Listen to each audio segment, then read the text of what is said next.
What's Malcolm famous? No, give me some information. Give me something. Let's do this. I'm back. I want to look like I never left.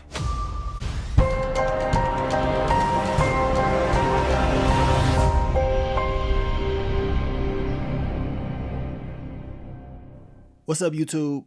It's your boy Mark Dark, and I'm back with another video. If you're new, if you love power, go ahead and hit that subscribe button, like the video, and leave your theories, comments, everything down below. Now today, we're going to be talking about Power Book 3 Raising Kanan Season 4, Episode 6. This is the recap. So down below, I want you guys to let me know, what did you think about Episode 6? What did you think about the end of the episode, where your boy Unique finally popped up on Rock, letting her know that he ain't dead, he's alive in the flesh, and now it's time for him to take over. And what did you guys think about the whole Famous storyline? We got more intel in this episode. Apparently, Famous was tortured and his body was dumped. And in this episode, we were told that maybe law enforcement has something to do with it. Maybe Detective Garcia, the captain. Down below, I want you guys to let me know, do you believe it was law enforcement involved, or was it somebody else? At the end of the day, they're building up this storyline, and I don't think we're going to get that answer until the end of the season, but I still got that funny feeling it's going to be a shock value moment. They're saving it just for the perfect time, but man, it was crazy. And we know Detective Garcia, he did mention on how Famous was talking to law enforcement, and he was assisting them and helping them find out, the murder of a police officer, which I would assume would be Detective Howard, because back in season 3, they was already questioning him about Detective Howard, but we know Detective Howard got dropped off by the end of the episode. So I would not be surprised if they was asking him questions about that, and if that information got back to your girl Rock about Famous talking to the boys about what happened to Detective Howard, or who he think did it. I mean, what y'all think gonna happen? So yes, it does seem like maybe law enforcement was involved, but it also seems like Rock knows more than she's putting off. And once again, those fan theories will continue about not only law enforcement, but about your girl Rock. And of course, some people even say Marvin, but we gonna find out soon enough. Now, your girl Jukebox, she turned up in episode 6. I mean, she was going crazy. This development is very good in my opinion when it comes to her character, and I cannot wait to see what's next. But let's begin the recap. I'm going to try to focus on all the key things. If I miss anything, you guys let me know down below. So what did we see in episode 6 titled The Price of Fame? Now the episode starts out with the Thomas family, Famous's family. They're all at Shirley's club, and they're having a small little memorial for Famous. It's very sad. Mom's crying. Jessica, she's there as well. And then we see Marvin, Rock, and Lulu. And everybody's pretty much upset. We can see your boy Kanan, and he's out of it, y'all. I mean, Kanan, you already know he's not in the right state of mind. He just wants to know who did this to his best friend. It's a very sad moment for him. Now, Rock understands that Kanan wants revenge. Lulu tells her, well, I want revenge too. I'm going to slide for my boy Famous because it's fame. Like, come on.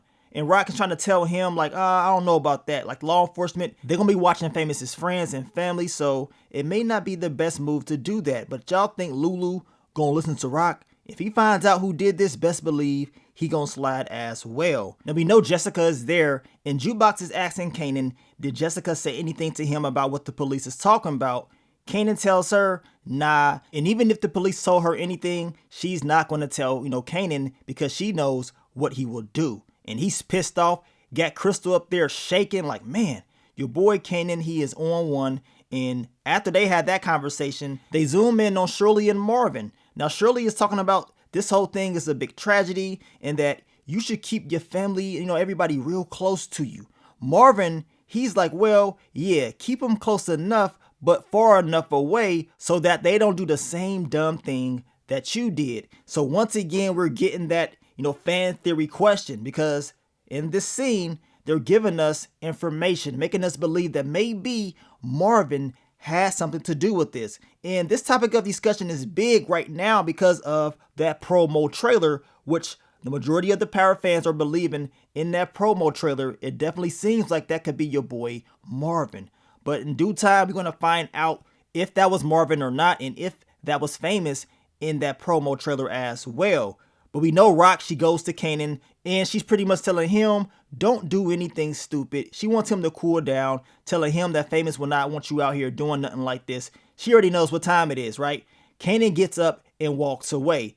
Now we know right before that, Jukebox was talking about she's going to slide for Kanan as well once they find out who it was. So she's on one as well. Now, when Kanan left, we know Rock does ask Jukebox to make sure she stays on her cousin because he ain't in the right state of mind. Now, in my opinion, when it comes to all these different fan theories about who did it, I think they did a very good job in the first scene of this episode by making you believe that it could be almost anybody based off the dialogue. And of course, as I told you guys, based off those camera angles. When they be zooming in on people, especially your girl Jukebox, they're kind of making it seem like, did she have something to do with it? Or is she really trying to ride for her boy Famous? Now, some of you guys in the comment section was talking about, well, this episode confirms that Jukebox had nothing to do with it, which you guys could be right. You could be right. But as I told you guys, we need to see scenes with certain characters together before we make 100% confirmations. You know what I'm saying? I still want to see a scene with Rock and Jukebox by their self, talking about Famous as well as Rock and Marvin. I want to see those scenes. That way we can really find out if they had anything to do with this whole Famous thing. But it's some secrets, it's some things out there that they're holding, and they're not going to give us these things probably until the end of the season for a reason. This whole thing with Famous definitely seems like it could be a law enforcement thing, but I got a funny feeling it could also involve people that was close to him as well. But to me, I believe this episode just gave us more reasons on why some of these fan theories may or may not be true.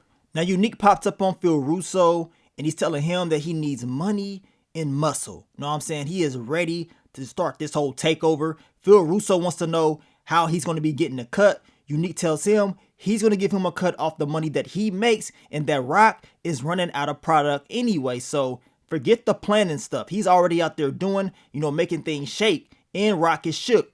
Now, Phil Russo had me cracking up because he kept calling Rock Unique's girlfriend, and Unique was getting very upset. Now, we know they want to take out Stefano, but Phil Russo does not want to get his hands dirty. He cannot be caught doing it because if he does, he's pretty much a dead man. So maybe they can soften him up and get his own people to take him out. So this whole game plan is about to be crazy. Phil Russo also gives Unique to connect to his boy Akbar. That way he can get that muscle that he needs in order to execute this game plan. Now, since Terry is up out of here, guess who has taken over his spot? His brother. This cokehead David. I mean, you can't even talk business with this guy. He's not even in the right state of mind. The dude is worrying about all types of other things. Now, Marvin grabbed him up because he believes that's going to scare him. Well, that's not going to work this time around. David likes it. I mean, look at him. That's not going to work. So what you going to do now, Marvin? Rock is upset. She's pissed off, telling Marvin, you screwed up. You should have never taken out Terry. He wasn't going to say anything. I say he was talking too much. You should at least tied him up or something until you figured out what you was going to do. But it's too late now. Now she wants Marvin to make sure that they keep David under control because he's an embarrassment. I mean, you can't take him around this meeting with Stefano and Hafiz. So you got to make sure that he's doing the job with these trucks and get this shipment out. But as of right now, it's definitely not looking too good for your girl Rock. Now we get to Kanan and OC and the crew. OC tells Kanan that they're out of product, but Kanan is more concerned about information on Famous and if anybody knows anything, and he tells them that he's willing to pay them some very good money. Now, Kanan catches OC in a lie because now OC was talking about, so you just want us to dead the work? Well, didn't you just say it wasn't no more product? And you said nobody knows anything about Famous, or that's what it seemed like. What is it? Which one is it? Now, Kanan is so mad. He's like, look, it doesn't even matter. Just get me some information on Famous, and I'm gonna pay you guys some good money. I mean, this OC character cannot be trusted at all. I'm gonna tell you right now, he's about to pull a Peaches off of Snowfall. Y'all know what Peaches did. He got that money from Franklin and he disappeared. And if OC is smart, he better never come back because he knows what time it is. he gonna be up out of here. Matter of fact, go ahead and come back. Come on back, get the money and come back and get dropped off real quick. Now we get to your boy Lulu. He goes to another AA meeting and he's talking about what he's been through and how in the past he probably would have started drinking. Now I'm glad that Lulu has not, drunk anything yet. He thought about it in this episode, but he stands strong. And this is the Lulu that we want to see. We don't want to see him crying and doing all types of stupid things. We need him in the right state of mind. And as of right now, he's doing very good. Now we get to your girl Jukebox. She's looking at the picture of Famous. And look at the year that Famous was born. He was born in June of 1975. And they're saying that he died in October of 1992. So we know he was 17 years of age. And we know his body was sitting for about 3 months. So it's very sad on how he went out. Now, Jukebox looked very pissed off and sad at the same time. And for the fans that believe Jukebox had nothing to do with taking out Famous, this scene right here could support your theory because she looked very mad and upset, like she wanted to get revenge for her friend Famous. I mean, they had a song together. That was, her boy at the end of the day. They grew up together. So she wants to find out who did it, or at least that's what it seems like. She grabs the strap out from under the couch. Marvin leaves his gun where Jukebox knows exactly where it's at. And now she's going to go out and do some target practicing. Now we get to your boy Kanan. He goes back to the storage unit where he has that stash of money at. And I'm pretty sure all the fans knew this was going to happen. We all knew OC was going to follow Kanan and find out exactly where he's going. OC already knows that he's, taking money off the top and he got to be taking it somewhere else, right? And he finds out exactly where that's at. I mean, look at him. That boy out there looking like Steve Urkel in that small car, waiting, plotting and planning on his next move. The look on Kanan's face once he realizes that his money is gone is going to be priceless. Now, we get to Detective Garcia. He goes back to Famous's mom, trying to get some more intel, asking her questions about, her son and all this stuff. Now, he does tell her that he was tortured before he got murdered, and then they dumped his body at that spot, and they don't know how long he was there. So now he's trying to act like he cares, trying to get more intel. She tells him she ain't got nothing for him, and when she went to him the first time, he did not take it serious at all. I mean, I don't know, man. I don't trust these law enforcement guys. I don't trust the captain. I damn sure don't trust Detective Garcia. As I told you guys, the whole fan theory about them doing something to protect, the inside, that could be the case. You just never know. At the end of the day, I could see that captain trying to cover up everything, especially if Famous had some type of intel on, Detective Howard, and if Famous was helping them find out who took out Detective Howard, which we're going to talk more about later on in this recap. But you already know, if Famous is talking about who may have took out Detective Howard, who would want to cover that up? I'm pretty sure Rock would, right?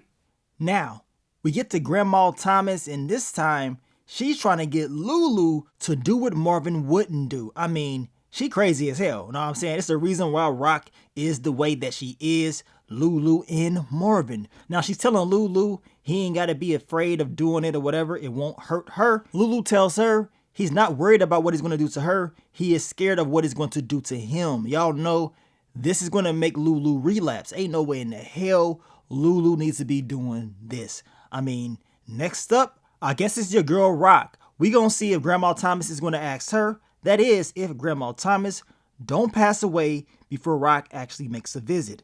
Now, your boy Unique has finally took off the black forces. He ain't got on the black hoodie no more. It's time to go back to how he used to be. And of course, he got his jewelry, he got the clothes, got the haircut and everything. He feeling like now he is back. And now he has to meet up with Phil Russo's guy in order to get that muscle that he needs for his game plan. Now, OC and the crew, they end up telling Kanan that they got word that Freddy's crew took out Famous for what he did to Freddy. And I'm looking like, really? I mean, you're straight up lying. I'm not believing anything that they talking about. On top of that, your boy OC most likely got these guys to lie as well because he just wants that money. At least that's what I'm thinking. But ain't no way in the hell this is true at all. And we know Kanan is going to figure that out once he goes and checks those guys. Now we get to B Rilla and Lulu. They're in the studio. B Rilla's in there spitting. But Lulu is not feeling it at all. He feels like the things that he's talking about is the same old stuff. about Tech Nines, catching bodies, all that. He ain't trying to hear any of that. He trying to get B Rilla to switch it up. Know what I'm saying? Challenge yourself. And he pulls B Rilla out the booth, telling him like, look, maybe you can switch it up or whatever. You're used to doing this. You're staying in your lane or whatever. You spitting, but we need to switch it up a little bit. Now, B Rilla gets pissed off talking about you pulled me out of prison, telling me my flow was all good and all that stuff. And now you want me to switch it up. I mean, he gets very disrespectful and talking about I got family to feed. I got money to get. And then he puts his hands on Lulu. Like, really? Do you know who you messing with? So Lulu had to tell him, like, look, let me step out before I do something that I will regret. Your boy B Rilla talking about, I want to see what that looked like. Oh, no, you don't. You don't want to see that side of Lulu.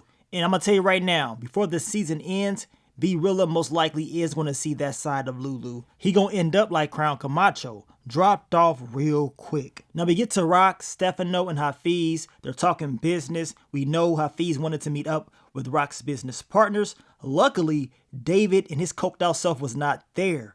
Now, they end up making the deal. Rock gave him a number, and he was kind of, shaky at first, telling Rock he has to build an infrastructure first to manufacture this product. Rock tells him that's on you. You know what I'm saying? She's trying to move real quick.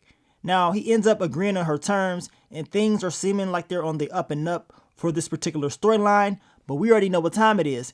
We know Unique most likely is going to mess everything up for Rock, and she's going to be very upset.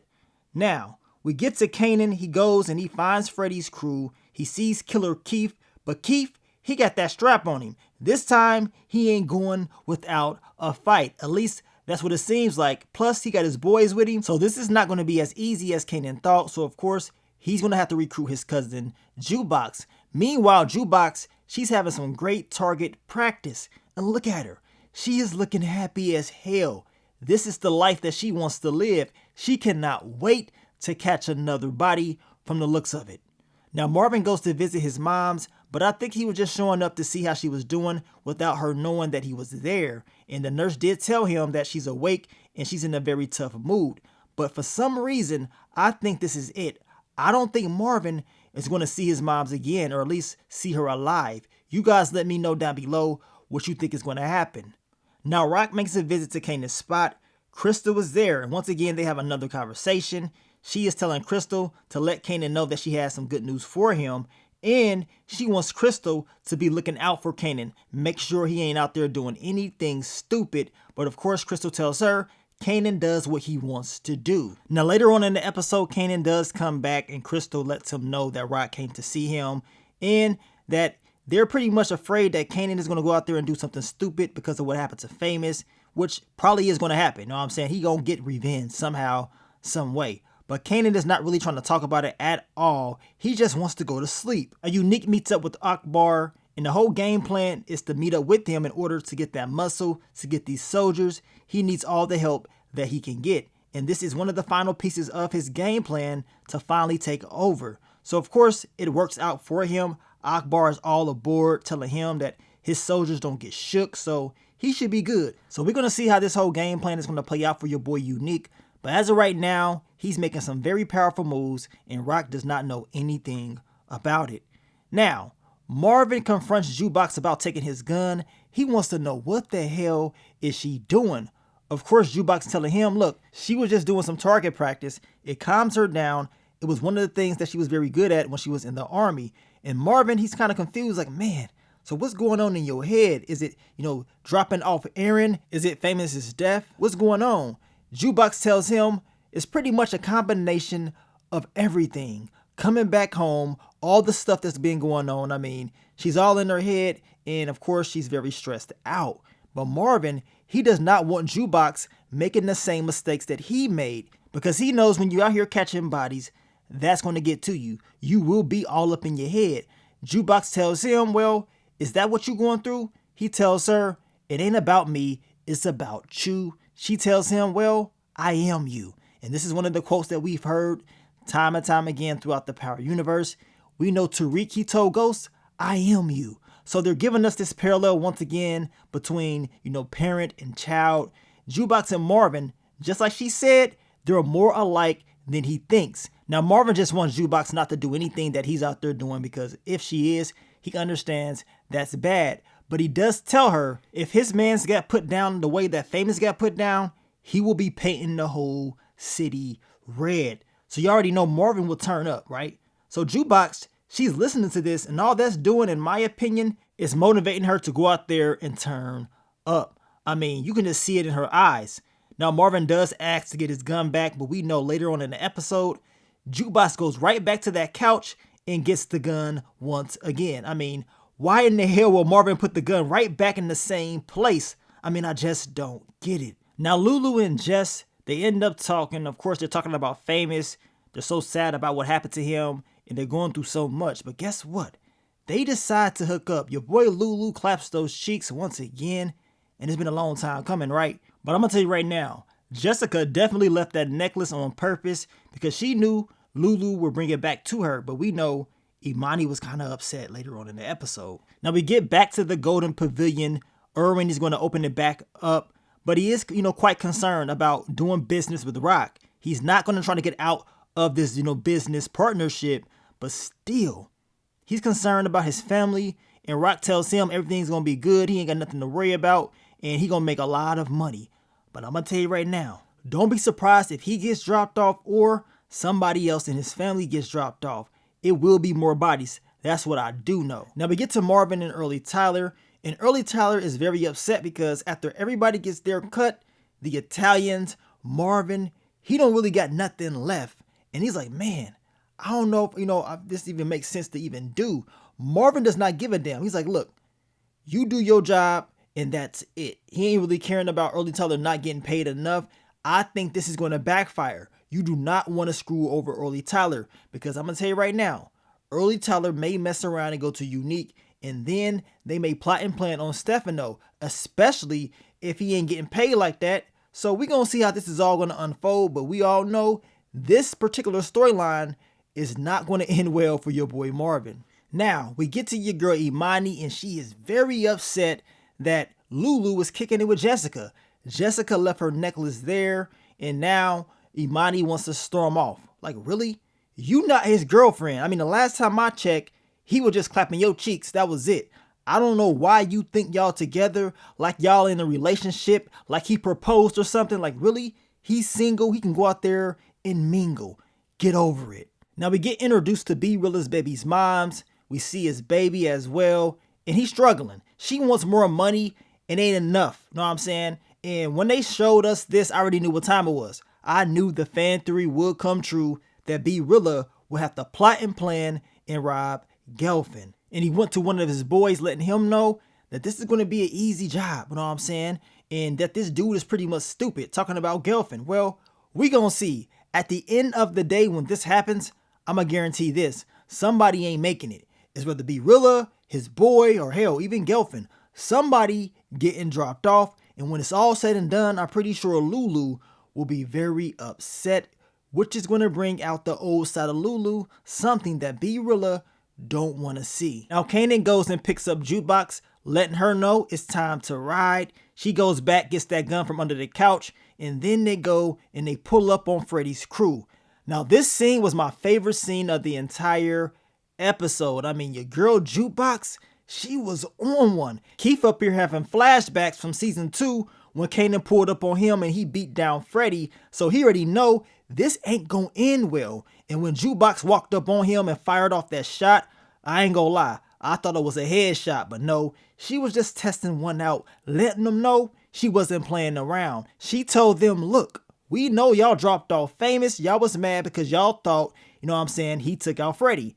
They told Jukebox that's a lie. They don't even get down like that. They ain't never caught a body at all. And they don't even mess with Freddy like that because he used to take money from them. And you can tell Kanan, he knew it was true because he knows exactly how Freddy is. They told them, well, they heard the cops did it because Famous got brought in. He started talking about dirty cops and all that stuff. So they decided to just get rid of him. That's what they've been hearing from barbershops or whatever. Jukebox wants to know the corner. She wants to know the address. She's not playing around. She wants answers. And then after they said all that, after Kanan told her, just, forget about it, Jukebox said, F it, they gotta go. I mean, Jukebox was pulling some Harley Quinn off Suicide Squad type moves out there, y'all. She was really looking crazy. Well, that's because she is. Haley Kilgore, she killed this scene right here. I told y'all, this girl a beast. She can act her butt off. And I'm gonna tell you right now, that last part of that scene when she told Keith that if they lying, she's gonna come for his peoples, and then they gonna come from him next. I mean, that was crazy. Your girl Jukebox, she is on one. This is easily one of my favorite scenes out of the entire, Power Book 3 Raising Kanan series. Because as fans, we've been waiting for Jukebox to hit that switch. We've been waiting for her to turn it up. And in this one scene right here, once again, we're seeing just how talented that Haley Kilgore is. I mean, all those Broadway plays that she used to do goes to show you it prepared her for this moment. I mean, she did it with ease. At least she made it look like it was easy. But he bet not be lying, because if so, y'all know crazy as Jukebox, she will finish the job.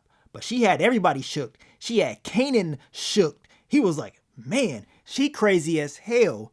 Now, shout out to the Keith character played by LeVar Lewis Jr. I mean, at least you can say you're going to be in one of the most talked about scenes in Raising Kanan history, because this one right here, it was a classic. And maybe we'll see, Keith in the future of the Power universe. I mean, he could pop up in Power Origins. All I say is this: don't be around your girl Jukebox, because she just may pull that trigger the next time. Now, Jessica thanks Lulu for clapping those cheeks. She was happy as hell, telling him that she wanted it, that she needed it. And she tells him that Mom's, she's moving to LA with her. They leaving tomorrow. And of course, once again, she wants Lulu to leave as well. But we know Lulu, he ain't about to go nowhere. And he definitely has love for Jessica. I want to know, did he end up knocking her up? I mean, you just never know. Maybe we'll find out soon enough. But hey, Lulu, he got a lot of things to worry about right now, especially dealing with B-Rilla. And of course, he gonna have to deal with Unique real soon. Now we get to the end of the episode. Your girl Rock, she makes her way back home. We can see the breeze blowing through the back door. We know somebody has shown up at her house. And of course, a lot of fans are talking about this was a sign for Breeze. I mean, these Breeze fan theories, they're never going to stop. Now Rock, she walks in, she walks to the kitchen, and she sees that Unique, he ain't dead. He's alive. And guess what? He told her, you right, you know what I'm saying? He told her you ain't wrong about this butter pecan. I mean, damn. The look on her face, it was priceless. And y'all know Unique could not wait for this moment. He finally gets to see Rock in the flesh. He finally gets to confront her. I can't wait to see next week's episode. I want to see how she's going to respond. I know it will be a very intense scene. And of course, this should be the first scene of episode 7. It's about to go down. But overall, this was a very good episode. I believe that your girl Jukebox was the MVP of the episode. She did her thing. We know your boy Unique, he stepped up as well. And I cannot wait to see what's going to happen next. What do y'all think about the, the fan theories of who took out Famous? Do y'all think most of these fan theories will continue? As I told y'all, in my opinion, in this episode, it was kind of catering to a lot of different fan theories. So they're trying to mix it up, in my opinion, making us believe certain characters did it and other characters didn't. So I cannot wait to see the aftermath of everything. Now, you already know I will be going over that episode 7 trailer. I'm going to give you guys that what to expect video over the weekend. So stay tuned for that. But I want to thank you guys once again for all the love, all the support. And I will catch y'all on the next one. But let me get up on out of here, man. It's your boy Mark Dark. I'm out. Peace.